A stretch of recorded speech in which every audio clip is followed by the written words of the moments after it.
Hi అండి. Nandini kitchen ఫుడ్కి స్వాగతం. ఈరోజు నేను మీకు ఒక హెల్దీ మిల్క్ షేక్ చేసి చూపిస్తానండి. అదేంటంటే క్యారెట్ బీట్రూట్ మిల్క్ షేక్.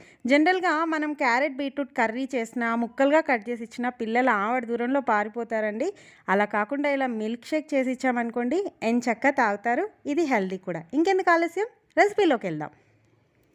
ఇక్కడ నేను 2 క్యారెట్స్ 2 బీట్రూట్స్ తీసుకున్నానండి. వీటిని ఇలా ముక్కలుగా కట్ చేసుకొని ఒక హాఫ్ గ్లాస్ వాటర్ పోసుకొని 5 విజిల్స్ వచ్చే వరకు మీడియం ఫ్లేమ్లో ఉడికించుకోవాలి.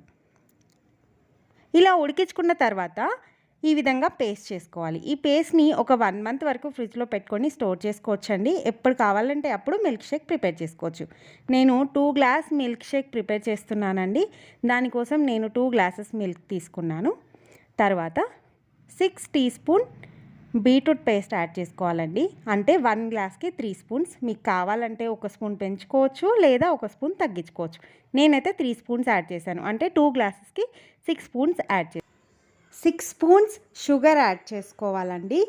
నేను షుగర్ యాడ్ చేస్తున్నాను. మీరు కావాలంటే ఇంకా హెల్దీగా జాగరీ యాడ్ చేసుకోవచ్చు, డేట్స్ యాడ్ చేసుకోవచ్చు, హనీ కూడా యాడ్ చేసుకోవచ్చు. అది మీ చాయిస్ అండి. నేనైతే షుగర్ యాడ్ చేస్తున్నాను. అలాగే కొన్ని ఐస్ క్యూబ్స్ యాడ్ చేసుకోవాలి. దీన్ని మూత పెట్టేసుకొని కొంచెం ఒక 1 మినిట్ అలా బ్లెండ్ చేసుకోవాలి. మనం ఆల్రెడీ ఆల్మోస్ట్ అన్ని పేస్టే కాబట్టి ఒకసారి 1 మినిట్ అలా బ్లెండ్ చేసుకోవాలి. చూసారా ఎంత కలర్ఫుల్గా ఉందో కదా. పిల్లలకి ఇది ఇచ్చామనుకోండి చక్కగా తాగేస్తారు. ఇలా గ్లాస్లో పోసేసుకొని కొన్ని డ్రై ఫ్రూట్స్ వేసేసి డెకరేట్ చేసి ఇచ్చామనుకోండి చక్కగా తాగేస్తారండి. నచ్చిందా? మీకు కనుక నచ్చినట్టయితే తప్పకుండా ట్రై చేయండి. దీన్ని ఇలా కాకుండా మార్నింగ్ టైంలో పాలల్లో కూడా వేసి ఇవ్వచ్చండి. మీకు కనుక ఈ మిల్క్ షేక్ నచ్చినట్టయితే లైక్ చేయండి, షేర్ చేయండి, నా ఛానల్ని సబ్స్క్రైబ్ చేసుకోండి.